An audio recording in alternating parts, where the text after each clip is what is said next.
Great, so we're in Luke 19 and verses 28 to 40 and the entrance of Jesus into Jerusalem as he rides in. And I don't know whether when you were younger, whether you did something that sometimes I did for some reason, and that was I would stand at a window on a bright sunny day and I would close one of my eyes and I would hold a 1p or a 2p up to the other eye, and I would use it to completely block out the sun.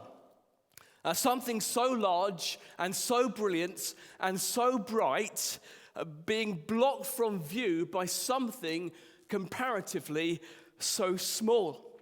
And we can allow events and circumstances and situations to do that, can't we? We can be so absorbed by them, so taken up with them, so fixated by them, so up close to them, that we can allow them to block out Jesus and his glory and his power and his brilliance and his word. And it might be that you are allowing certain things to do that at the moment. Maybe it's the coronavirus. And you're so absorbed by it, so fixated by it, so taken up with it, that you are allowing it to block out Jesus and his glory and his power and his word from your sight. And if you are this morning, then it's my prayer that you will take that 2p away from your eyes. And once again, you will see the brilliance and the shining of the Son of God. Well, from Luke in chapter 9, Jesus has been making his way through the villages and towns, purposefully ascending up towards Jerusalem. His last stop was Jericho, which you see that in verses 1 to 10 of chapter 19. And as we join him in verses 28 and 29, we find him nearly at the end of his journey. He has reached the Mount of Olives, which if you've been to Israel and you've stood on, you will know that from the Mount of Olives, you see one of the defining sights in Israel. For as you stand on the Mount of Olives and you look over the Kidron Valley, you see the holy city itself with the temple shimmering and towering above all the surrounding buildings, taking up almost a quarter of the area. It is a Sunday. And like the other thousands of visitors that have recently descended onto the city of Jerusalem, Jesus has come to celebrate the Passover. But as he approaches the city, he's not going to arrive like a normal pilgrim. He's going to approach it and ride into the city as a king, as the king. And he's going to be roared on by the crowds and the disciples. In verse 38, as they quote Psalm 118, a messianic psalm, and they shout out, "Blessed is the King who comes in the name of the Lord." This event that we're looking at this morning, it's found in all of the four Gospels, so that gives you an idea of how important it is. And as we watch Jesus the King ride into Jerusalem on what we now call Palm Sunday, I've got three headings, and the first is Jesus the King is in control. Jesus the King is in control. Now, a few times on holiday with a friend, partly for the enjoyment, but also for the comedy value, we've gone horse riding. I've never had lessons, I haven't ridden that much, but it's always just been worth it just to be able to post up the pictures on Facebook afterwards for people's amusement and comments. And apparently there's something very funny about us, about me in particular, I think, sitting on a horse that makes people laugh. I can't work out really what it is. But what you can do, even if there's only one of two of you, you can book into a group horse ride and you can join in with everyone else. And I can't remember where we'd gone on holiday, but on the holiday, we booked into this group horse ride. But then when we turned up, we found out that the rest of the group hadn't booked in. No one else had booked in, and it was just going to be us two with this instructor. And so, well, we started out and we were trotting and we were cantering after this instructor, and the horses were responsive and docile and good-natured and well-trained. When on going down this narrow track, the instructor decided that we would turn our horses around in this very tight turning circle and follow another path in almost exactly the opposite direction. Well, the instructor easily managed to turn her horse around, and she trotted off in the opposite direction. Mike, with some difficulty, I feel, he just about managed to turn his horse around, and he started following the instructor, trotting off in the other direction. My horse, however, just looked at me, shook its head, and carried on along the path that we were already going on. And no matter what I did, no matter how I used the reins or used my knees or the stirrups, tried to use the reins, I just couldn't get the horse to stop or turn around. In fact, it started going faster and faster. And so there I was on this horse, looking behind me at the instructor, hoping the instructor had noticed, and the horse was going down this path. Thankfully, ahead of us was this gate, which for a brief moment I thought the horse was going to jump, but it didn't. It came to a stop at this gate, and I breathed a sigh of relief. But then, to my horror, the horse, it lowered its head butted the gate, lifted the gate off the catch, and off we went again. And the horse was completely out of my control. As hard as I tried, as much as I tried to use the reins, there was nothing I could do about it. I was completely helpless. Why do I share that? Well, because often that's what life is like for us. I know that life, for the most part, has this veneer of being under our control and of us holding the reins and things and events responding to us. But it only takes something like the coronavirus to remind us that actually we're not the ones who are in control, and that our power is very limited. We're not the ones who are in control of circumstances and situations and time. And it's only Jesus who is king. It's only Jesus who is fully in control of everything. And we see that here, Jesus the king is in control. So, for example, in verses 11 to 27, Jesus, to help people understand his kingdom and the context of him coming to Jerusalem, he takes the time out of his journey and he tells a parable to explain what's happening to them. You see, Jesus, the king, is in control. He knows exactly what is going on. And no one else does know, but he knows, and he explains it to them in a parable. As everyone else comes to Jerusalem to celebrate the Passover, Jesus is not just coming to Jerusalem to celebrate the Passover. Jesus is coming to Jerusalem to actually be the Passover. You see, Jesus is in control of all the events, and he's orchestrating the whole thing, and he is fulfilling the Old Testament prophecies. We see that with Zechariah 9 and verse 9 as he rides into Jerusalem, and he is putting God's plan into place, and he's coming to be the Passover because Jesus the King is in control and he's orchestrating the whole thing. In approaching the city in fulfillment of Zechariah 9, instead of walking into the city, he approaches by doing what kings do. He rides in on a horse. Jesus the king is in control. You see it in verse 28 in the way in which he, as a leader, went on ahead. He's going forward with purpose. He's leading. Jesus the king is in control. You see it in the commands that he gives. The village of Bethany, which is mentioned, is found on the eastern side of the Mount of Olives, and Bethphage is located on the edge of Jerusalem, and it's Bethphage that is referring to when Jesus tells his disciples to go to the village in front of them. And look at the way in which Jesus speaks. Look at the words that he uses, his commands, his authority, his knowledge. Go, he says. You will find, he says, he knows. He says you will find a colt or a young horse that no one has ever sat on. You think about that for a minute.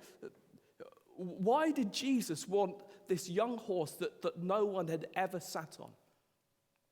Well, there could be a couple of reasons. One could be that for an animal to be used in God's service, often it had to be an animal that hadn't been put to ordinary use before. You have examples of that in Deuteronomy 21 and verse 3 and Numbers 19 and verse 2. So that could be one reason why. But another reason could be to demonstrate Jesus' kingship over everything. So this was a young horse that had never been sat on. I had enough trouble controlling a horse that was well trained, that had been sat on hundreds of times by many people, but this animal had never been sat on. It had never been broken in. It had never been trained. It had never been ridden. But as Jesus was king, even over the wind and the waves, and could say, "Peace, be still," to them, and they would stop and they would calm. So Jesus was king even over this young, untrained, unbroken horse. He says that they would find this young horse that no one has sat on, untie it, he says, and bring it here. And anticipating that the owners of this young horse may ask the disciples what they are doing, he says that they are to reply that the Lord has need of it. The disciples obey their king, and of course it happens exactly as Jesus anticipates and said it would. The owners of the horse, they ask them why they are untying it. They reply that the Lord has need of it, and the owners let them take it. You imagine seeing someone trying to unlock your car, some stranger trying to unlock your car, and you shout out and you say, "Hey, what are you doing?" And they say, "The Lord has need of it." Now, I suspect that you would be far less accommodating than the owners of this young horse. Had Jesus prearranged this with the owners of the horse, or was Jesus the king using his divine power and control? I suspect that it was Jesus the king using his divine power and control, a bit like when he provided the coin and the fish. Either way, the encouragement and the challenge, they're still the same. Do we see Jesus as the king who is in control? As we see Jesus making his way and journeying towards Jerusalem and then ultimately going to the cross, do we see him as this helpless victim who has no say in what's going to be done to him? Or do we see him as the king who's in control of everything, who's orchestrating all the events, who's ordering things, and he's in charge of things, and he is the one who is ordering the whole thing? What about our own lives and the world that we're living in now? Do we see Jesus as someone who's desperately trying to hold on to the reins and yet who is unable to stop things from running away from him, and he's just not in control of things? Or do we see Jesus as the king who's in charge? Do we see Jesus as the king who's perfectly in control, who's in control over the coronavirus, who's in control over church, who's in control over our families, who's in control over our lives? What about us and our possessions, the things that we own? Do we see them as coming under his kingship, his to do what he likes with? The Lord has need of it. Or do we serve another king? Do we want to be king who's in control? You see, Jesus the king is in control.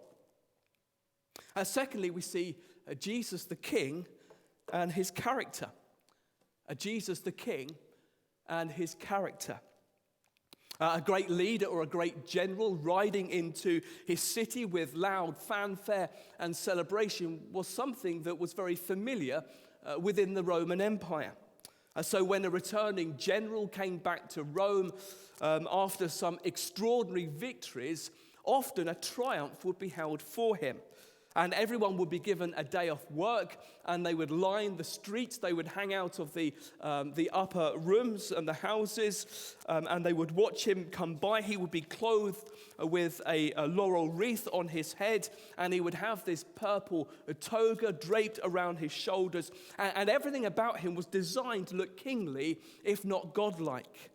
He would ride in this rich carriage or on a golden chariot. Coins minted with his image would be thrown into the crowds as he came past. And the bright plumes of his horses would flutter magnificently in the wind. And yet compare that to Jesus. Yes, the crowds took off their cloaks, their coats, if you like, and laid them on the horse for him to sit on, and on the road for him to ride over. And yes, as we find in Matthew, they cut down palm branches. Palm branches by this time had become a symbol of national identity and patriotism, and they cut down these palm branches and laid them on the road for their king to ride over like a red carpet. But look at what Jesus has chosen as his vehicle. He's not chosen a glittering carriage or a golden chariot. He's not chosen even to ride in on this magnificent war horse. No, he's chosen an animal that is no more than a donkey. Or as Zechariah prophesies, the foal of a donkey. You imagine queuing for hours in London waiting for the Queen to come past at some special royal event, and finally you hear the word that the crowd start talking amongst themselves. She's coming and she's in the distance, and so you squint with your eyes and you cram with your neck and you try and see the Queen coming in a Rolls Royce or a Daimler or Bentley or a horse-drawn golden carriage.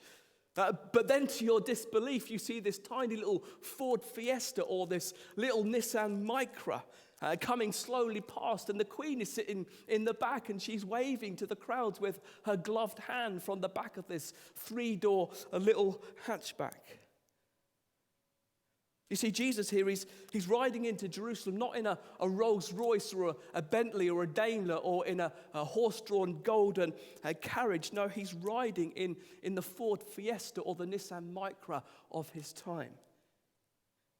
He rides in a way that speaks of his lowliness and his gentleness and his meekness and his humility, as prophesied and emphasized by Zechariah. And as we so often use life and even church as a platform to show off and to big ourselves up and to draw people's attention to ourselves, how does Jesus' humility compare to us? Who is it that the Lord says that he loves? Well, let me tell you from Isaiah 66 and verse 2, he says that he loves the one who is humble and contrite in spirit and who trembles at his word. Humility is a great paradox, isn't it? Because the moment you think that you've got it or achieved it, you've lost it. Humility is a paradox, and pride is a spiritual killer because it diminishes Jesus and it puffs us up. And here Jesus, he rides into Jerusalem as this humble king. And yet how does this fit in with the verses and the passages around this event? So, for example, how does Jesus riding into Jerusalem fit in with a parable that Jesus told in verses 11 to 27? Because you remember in verse 11, Jesus specifically told this parable because there were some around who thought that because he was near Jerusalem, the kingdom of God was going to appear immediately. And so Jesus told this parable. Let me remind you of it. He talks of a nobleman who goes into a far country to have his kingship endorsed. Before he left, he gave 10 servants, verse 13, a mina each. That's, as we've said, the equivalent of 3 months' wages. And he tells them to go and employ it in business for him until he comes back. While he is gone, verse 14, citizens of his country, they send a delegation to the person who was to be endorsing his kingship to say that we don't want this man to be king over us. Having been endorsed as king anyway, verse 15, when he returns, he calls the 10 servants to him for a day of accounting, a day of judgment, if you like, to account for what they have done with this money. And he finds, verses 16 to 19, that different servants have made different amounts, and therefore he rewards them with further different responsibilities in proportion to what they have done. But if you look in verses 20 and 21, there is this one servant who thought that this king was harsh and severe, and he didn't really like him. He thought unfair expectations of him, and he said he was afraid of him. And so therefore, he says, in response to this, instead of investing his money or using it or employing it in business, he does nothing with it. He just keeps it in his hanky. And the parable concludes with that man in verses 22 to 27 who secretly had not wanted him to be king over him. And it concludes with those who openly had not wanted him to be king as over them. It concludes with judgment. The parable concludes with judgment. And a question for us is when Jesus tells this parable, and clearly he is the king returning in the parable for this day of accounting, is he pointing forward to his second coming and the final day of judgment then? Because that's usually how we see it. We see Jesus, he died on the cross, he was buried, he's risen, he's gone to his Father in heaven, and one day he's going to be a returning king who's going to have this final day of accounting. Is Jesus talking about his second coming, or is he speaking about now? About him as a king riding into Jerusalem in judgment now? You say, well, why do you say that? Well, partly because the people of the day would very quickly have identified themselves with this parable. So, for example, 30 years earlier, when Herod the Great died, his son Archelaus had to go all the way to Rome to have his kingship endorsed by Caesar.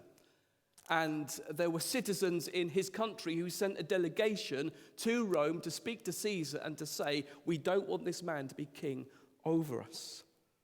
So the people here would have very quickly have identified with this parable. And think about how the people of Judah, how the people of Israel would have seen themselves in terms of where they were in their own history.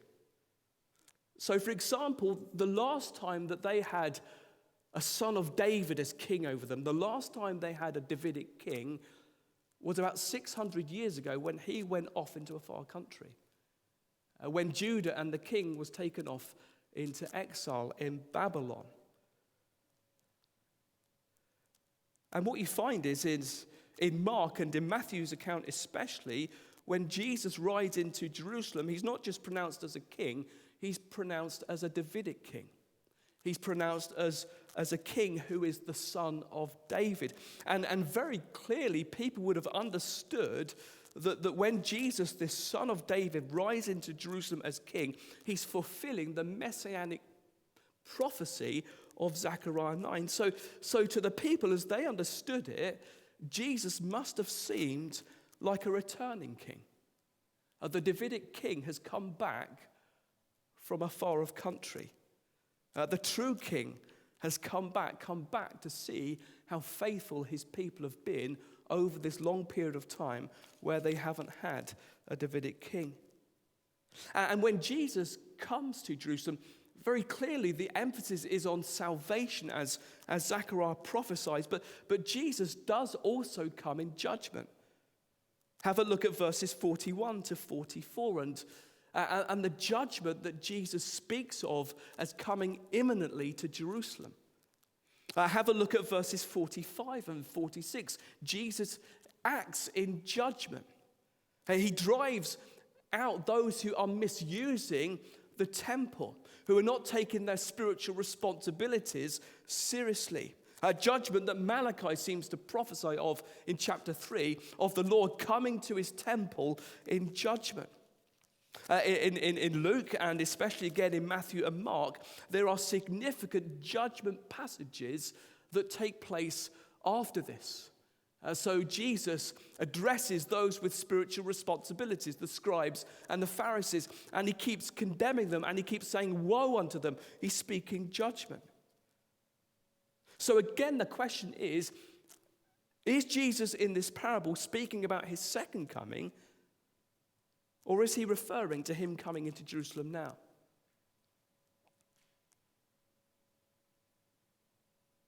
I think he's speaking about his second coming. And yet, at the very least, I think that you have to see, as Jesus rides in Jerusalem here, there is a foretaste of his second coming. There is a judgment aspect to it. And I want you to think about that man's reaction in verses 20 and 21 in light of that. That man who didn't use the money that the king had given to him, who didn't put it to use because he thought that he was a severe and a harsh man. A man who almost loved the thought of being unkind and being unjust and being unfair, reaping where he did not sow. This man who thought the king was harsh and severe and so didn't put his money to work for him. Now, that man's response is not an understandable response, is it? If he thought that this man was severe and harsh, surely he would have done everything he could to have put his money to work and made money for him. And yet, that's the reaction of a good number of people around us towards Jesus and towards God. For a long time, it was my reaction. I thought that God was unkind and cruel and unfair and unjust, and that he expected too much of people. He tried to reap where he didn't sow. And therefore, I ignored him. I didn't want anything to do with him. I pushed him away. I rejected him. And my response really wasn't an appropriate response. I should have gone out of my way to be made right with him. And yet think about the assessment of this man in the parable. And think about your assessment of God or of Jesus. Is this man's assessment correct?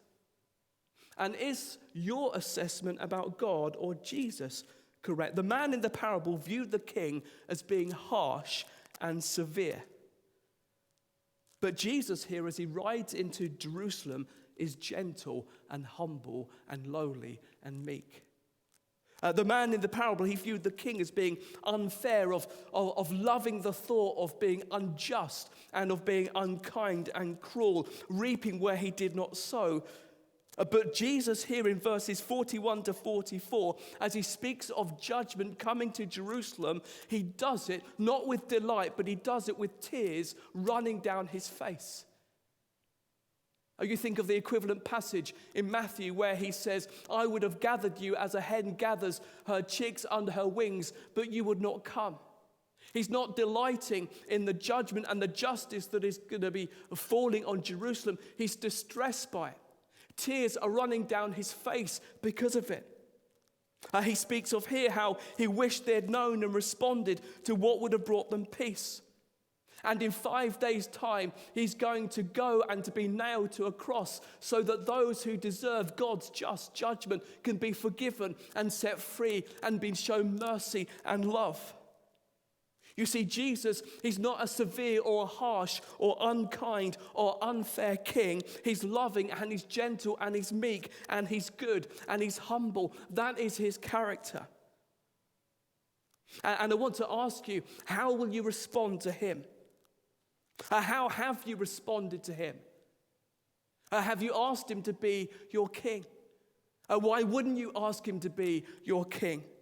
Have you asked him to save you? Have you asked him to take your place? Have you asked him to take the blame for you? Have you asked him to forgive you? Have you asked him to be the one who's in control of your life?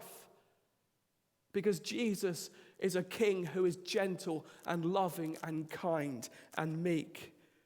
That is his character.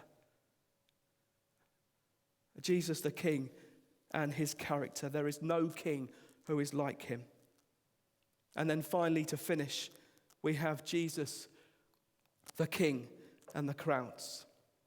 Jesus the King and the crowds.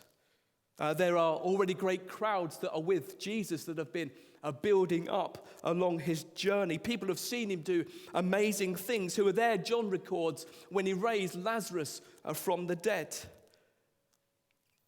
John also explains that there were a huge number of people already in Jerusalem who had heard of Jesus raising Lazarus from the dead. And they come out of Jerusalem at this point and come to meet Jesus and the crowds at the Mount of Olives. So these two great crowds, they merge into one and become this massive crowd. And they're rolling out the red carpet. They're laying their cloaks, Luke tells us, on the road. And they're laying palm branches on the road, Matthew tells us, for him to ride over. And they're rejoicing, verse 37. And they're praising God for the things that they've seen Jesus do, the healing of the blind and the disabled and the lepers, the raising of Lazarus and others from the dead. And they're pronouncing and declaring him as king. And they're quoting Psalm 118, this messianic psalm of praise to God who defeats and throws out his enemies and establishes his kingdom and brings salvation and peace on the earth. And yet you see there in verse 39 that there are some Pharisees who don't like this. And they tell Jesus to rebuke his disciples. On the surface, they're worried that their Roman rulers will be troubled by this, will think that this is a rebellion against them. But really, they just don't see Jesus as the messianic king, and they certainly don't want Jesus to reign over them. And of course, at the end of the chapter, we see that they're looking for ways to destroy him. They want the praise and the proclamation to be silenced. And yet you notice Jesus' unusual response in verse 40. Unusual because most of the time previously, Jesus has gone out of his way not to draw attention to himself. And yet here he says that if he doesn't allow his disciples to continue, he says the very stones themselves will open their mouths and cry out. Because he is coming to establish his kingdom. But it's going to be a far greater kingdom than they realize. He is coming to defeat his enemies, but those enemies are not the ones they have in mind. He is coming as a king, but in a few days' time, his crown is going to be a crown of thorns. And he is coming in some ways in judgment, but far greater than that, he's going to be coming under judgment. And through his death on the cross and the judgment of his Father falling upon him, he's going to bring salvation for his people. And he's so worthy of praise that if his disciples and these crowds don't give it, then the very hard-hearted stones all around them will open up their mouths and they will proclaim Jesus as king and rejoice and praise God. And what about you? Especially at this time of distress, especially at this time of distraction, especially at this time where for most people in society, they see things as being completely out of control and there being no order or meaning. Will your praise be silenced? Or will you continue to praise your God and to proclaim that Jesus is king over all? And will you continue to rejoice in him and point people to the hope that there is in your King?